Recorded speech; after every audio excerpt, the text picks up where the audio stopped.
ఓం నమో మహద్భ్యో గురుభ్యః. భర్తృహరి సుభాషితాలు. ఈరోజు అర్థ పద్ధతిని గురించి చెప్పుకుంటాం. అర్థ పద్ధతి అంటే అర్థము అంటే ధనం. ఆ ధనము యొక్క పద్ధతి ఎలాంటిదో, దాని మహిమ ఎలాంటిదో మనం చెప్పుకుందాం. దాని తర్వాత ఈ మొదటి శ్లోకం అందులో యస్యాస్తి విత్తం స నరః కులీనః స పండితః స శ్రుతవాన్ గుణజ్ఞః స ఏవ వక్తా స చ దర్శనీయః సర్వే గుణాః కాంచనమాశ్రయంతి.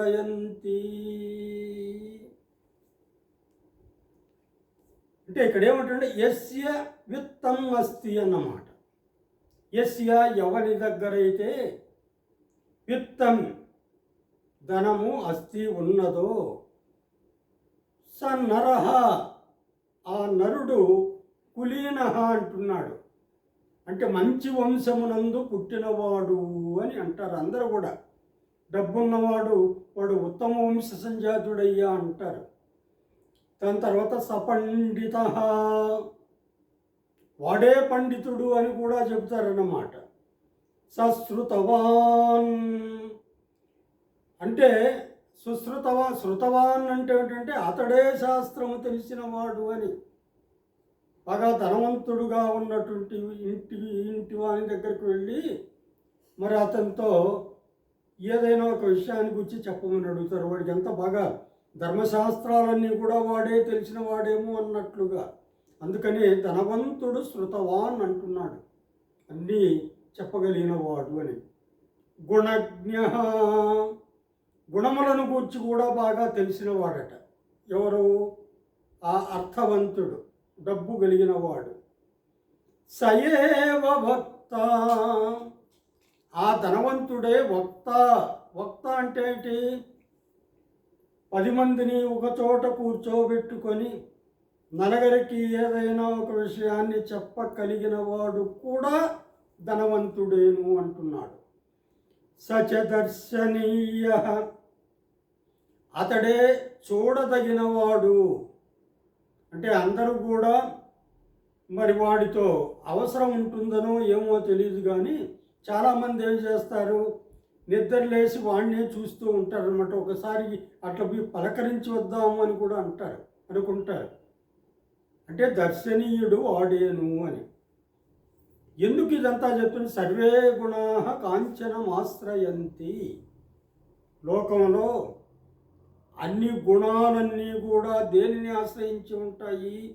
కాంచనం ఆశ్రయంతి. కాంచనం అంటే ధనం, ధనాన్ని ఆశ్రయించి ఉంటాయి అంటున్నాడు. అంటే ధనము కలిగిన వాడే ఉత్తమ కులీనుడు, పండితుడు, శాస్త్రజ్ఞుడు, గుణావగుణములను మంచి గుణాలు చెడు గుణాలను విడమర్చి చెప్పగలిగిన వాడు, ఎరిగినవాడు. దాని తర్వాత చక్కటి వాగ్ధోరణి కలిగిన వాడు అన్నమాట. చూడదగినవాడు, రూపవంతుడు అని ఈ విధంగా మనం ఈ శ్లోకంలో చెప్పుకున్నాము. మరి ఇదే మనం చెప్పుకోవడం కాదు, లోక రీతి కూడా ఇదే. ఈ గుణములన్నీ ఉన్నాయని జనులంతా కూడా ఆ ధనము కలిగిన వాడిని ప్రేమిస్తూ ఆరాధిస్తూ ఉంటారు అన్నమాట.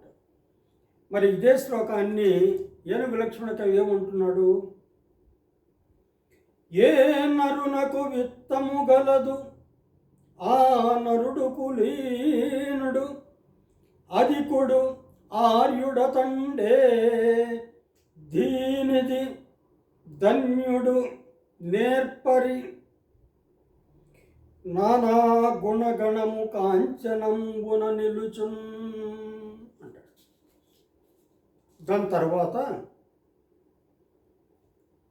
మరొక మంచి శ్లోకము మనకిక్కడ చెప్తున్నాడు. దానం భోగో నాశస్తిస్రో గతయో భవంతి విత్తస్య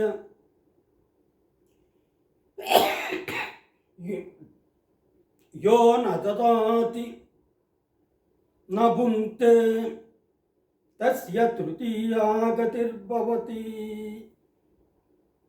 అంటే దానము, భోగము, నాశము. ధనానికి 3 దారులు ఉన్నాయట. మొదటి దారి ఏమిటంటే ఉత్తమమైనటువంటి దారి దానం ఇవ్వడం. డబ్బున్నటువంటి వాడు ఉత్తమ మార్గం దేన్ని ఎన్నుకోవాలి అంటే దానాన్ని ఎన్నుకోవాలట. మరి ఎంతో కష్టపడి సంపాదించుకున్నాను కదా, దానం ఇస్తే ఎలా, నేనే అనుభవిస్తాను అనేది ఇది మధ్యమం.